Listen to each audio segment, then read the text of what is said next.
fucking Ride the Lightning!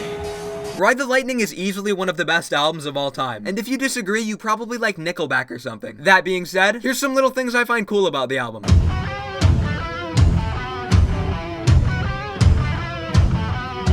That bell in the intro to For Whom the Bell Tolls isn't actually a bell at all. It's actually an anvil that Lars smashed a huge hammer against. A fucking anvil! Finding that out literally gave me trust issues.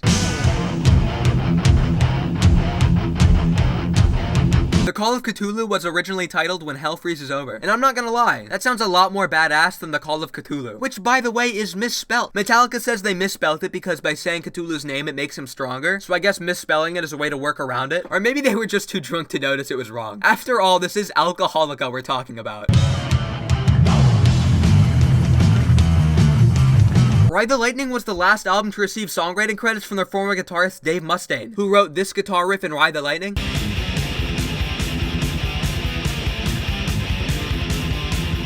and this riff in the Call of Cthulhu.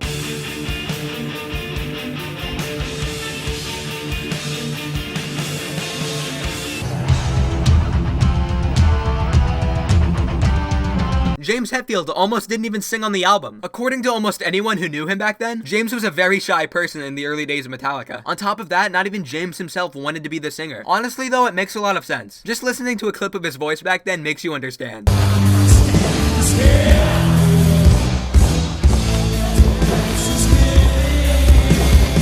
Yikes, I know. Luckily, he improved a lot within the following years. But during Ride the Lightning, they were trying to hire Armor Saints vocalist John Bush, whose vocals sounded like this.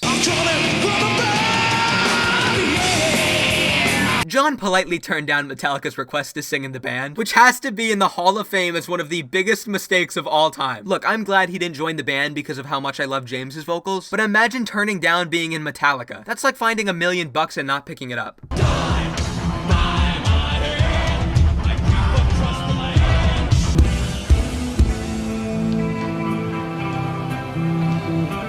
Fade to Black was Metallica's first ever ballad. It's an extremely sad song about battling with depression and if life is even worth living. James Hetfield, the main writer on the song, says, a lot of it was based on how just months before, almost all of their equipment was stolen, including James's first guitar amp, which meant a lot to him. And Kirk Hammett also said, the song's lyrics were a reflection of their real emotions, due to feeling extremely homesick while staying in Denmark for 6 months.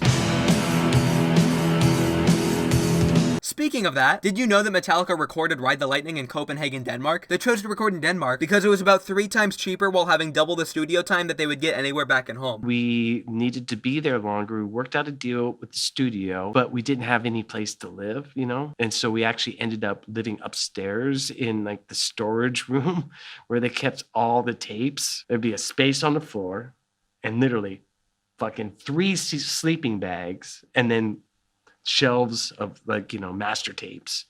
I say it's 3 sleeping bags because Lars, him being from Copenhagen, always had a place to crash. But Cliff, James, and I, we were sleeping on the floor.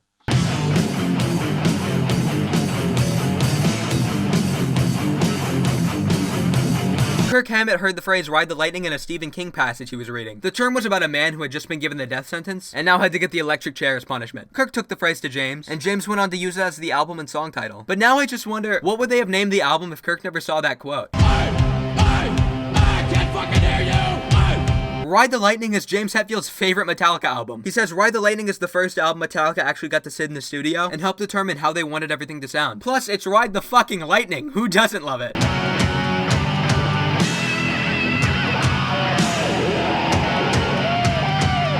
Metallica finished recording Ride the Lightning with 7 songs, but the record company said that they needed 1 more. So at the very last minute in the recording studio, Metallica wrote Escape, which is a short song that was gonna help them get radio attention, but they then went on to hate the song so fucking much, they didn't even play it live for almost 3 decades. To be honest though, back then they were basically homeless, and if I was them, I'd want to get that mainstream cash as well. So you can't really blame them. We came here to bash some fucking heads for 50 minutes! Are you fucking with us? Here's 3 honorable mentions before we get to number 10. That scream that you hear in Ride the Lightning at 4 minutes and 40 seconds.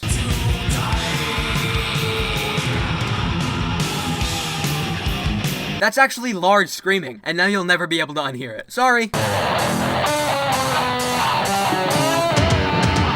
The opening badass riff to For Whom the Bell Tolls is actually a bass. Goes to show how unique and amazing Cliff Burton really was. James Hetfield, rhythm guitar and vocals, age 21.